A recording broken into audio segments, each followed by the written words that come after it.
Praise the Lord. എല്ലാവർക്കും കർത്താവായ യേശു ക്രിസ്തുവിന്റെ നാമത്തിൽ പ്രഭാതവന്ദനം. ആത്മമനാന്ന ശുശ്രൂഷയിലേക്ക് എല്ലാ പ്രിയപ്പെട്ടവരെ ഇന്ന് പ്രഭാതത്തിലും സ്വാഗതം ചെയ്യുന്നു. ഈ അനുഗ്രഹിക്കപ്പെട്ട ഒരു ദിവസം ദൈവം നമുക്ക് ദാനമായി ഒരുക്കിയത് കൊണ്ട് നമുക്ക് ദൈവത്തിന് സ്തോത്രം ചെയ്യാം. നമുക്ക് നൽകിയ ആരോഗ്യത്തിനായി, സമ്പത്തിനായി, ജോലിക്കായി, വിദ്യാഭ്യാസത്തിനായിട്ട് ദൈവം നൽകിയ ആത്മീക ഭൗമിക സാഹചര്യങ്ങൾക്കായിട്ട് നമുക്ക് ദൈവത്തിന് സ്തോത്രം ചെയ്യാം. പല രാജ്യങ്ങളിലായിരിക്കുന്ന ഈ സന്ദേശം അനേക പ്രിയപ്പെട്ടവരിലേക്ക് എത്തിച്ചുകൊണ്ടിരിക്കുന്ന എല്ലാ കരങ്ങളെയും കർത്താവ് അനുഗ്രഹിക്കട്ടെ. ഒരിക്കൽ കൂടെ എല്ലാവർക്കും വന്ദനം നേരുന്നു.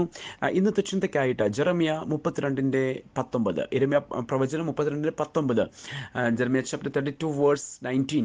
നീ ആലോചനയിൽ വലിയവനും പ്രവൃത്തിയിൽ ശക്തിമാനും ആകുന്നു. പ്രിയപ്പെട്ടവരെ, നമ്മുടെ ദൈവം ആലോചനയിൽ വലിയവനായ ദൈവമാണ്. നമ്മുടെ ആലോചനകളും നമ്മുടെ ചിന്തകളും നമ്മുടെ വിചാരങ്ങളും ഒക്കെ പലപ്പോഴും എന്ത് ചെയ്യുന്നുണ്ട്, തെറ്റുപറ്റാം, കുറവുകൾ സംഭവിക്കാം. ചിലപ്പോൾ അതെല്ലാം നമ്മുടെ എന്ത് ചെയ്യുന്നുണ്ട്, നമ്മുടെ കുട്ടികളുടെയൊക്കെ ഭാഷയിൽ പറഞ്ഞാൽ അതൊക്കെ പാളിപ്പോകുന്ന ചില ആലോചനകളായിട്ട് തീരാറുണ്ട്. എന്നാൽ ഇന്ന് പ്രഭാതത്തിൽ ദൈവത്തിൻ്റെ വചനം പറയുന്നു, കർത്താവേ, നീ ആലോചനയിൽ വലിയവനായ ദൈവം. ഹല്ലേലൂയ.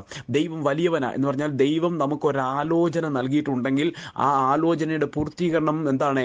ആലോചനയിൽ വലിയവനായ ദൈവം നിവർത്തിക്കും. എൻ്റെ കർത്താവ് നിവർത്തിക്കും എന്ന് പറയുന്നവരൊന്ന് സ്തോത്രം ചെയ്തേ. ആലോചനയിൽ വലിയവൻ ആരാണ്? കർത്താവ്. എനിക്ക് പകർന്ന ആലോചനയുടെ വലിയവൻ എൻ്റെ ദൈവമാണ്. അതുകൊണ്ട് മനുഷ്യൻ പകർന്നതല്ല ഇന്ന് ഞാൻ നിങ്ങളും പ്രാപിച്ചിരിക്കുന്ന ദൈവത്തിൻ്റെ ആലോചന. ആര് നൽകിയതാ? വലിയവനായ ദൈവം നൽകിയതാ. അതൊന്ന് പറഞ്ഞ്, സർവ്വശക്തിയുള്ള ദൈവമാണ് എനിക്ക് ആലോചന തന്നത്. അതുകൊണ്ട് ആലോചനയിൽ വലിയവൻ എൻ്റെ ദൈവമാണ്. അടുത്ത ഭാഗം പറയുന്നു, പ്രവൃത്തിയിൽ ശക്തിമാനുമാകുന്നു. ആലോചന പകരുക മാത്രമല്ല, ആലോചനയിൽ വലിയവനായ ദൈവം ആ വിഷയത്തെ പ്രവർത്തിക്കാൻ ശക്തിമാനാ. പ്രിയപ്പെട്ടവരെ, ഇന്ന് അതേ പ്രഭാതത്തിൽ പറഞ്ഞ് പ്രവർത്തിപ്പാൻ ശക്തിമാനായ ഒരു ദൈവമാണ്.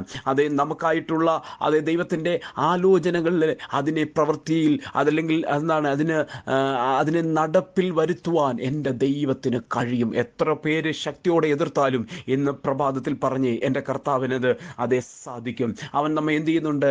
അതേ അനുഗ്രഹത്തോടെ വഴി നടത്തും. ആലോചനയിൽ വലിയവനായി ദൈവം. മാനുഷികാലോചനകൾ തെറ്റിപ്പോകുമ്പോൾ ദൈവത്തിൻ്റെ ആലോചന നിവർത്തിയാകും. കുഞ്ഞെ, നിങ്ങളുടെ കുടുംബത്തിൽ, നിങ്ങളുടെ തലമുറയുള്ള ബന്ധത്തിൽ, നിങ്ങളുടെ ശുശ്രൂഷയിൽ, നിങ്ങളുടെ ജോലി മേഖലകളിലെല്ലാം ദൈവത്തിൻ്റെ ആലോചന തന്നെ നടക്കും. വിശ്വാസത്തോടെ കർത്താവിൻ സ്തോത്രം ചെയ്തേ. നമുക്കൊരുമിച്ച് പ്രാർത്ഥിക്കാം. പരിശുദ്ധനായ ഞങ്ങളുടെ ദൈവമേ, സ്വർഗ്ഗസ്ഥ പിതാവേ, വചനത്തിനായിട്ട് നന്ദി പറയുന്നു. എല്ലാവരെയും അനുഗ്രഹിക്കുന്നു. പ്രാർത്ഥന കേട്ടുകൊണ്ട് സ്തോത്രം യേശുവിൻ നാമത്തിൽ തന്നെ. ആമേൻ, ആമേൻ. കർത്താവ് നമ്മെ അനുഗ്രഹിക്കട്ടെ. God bless you in Jesus name.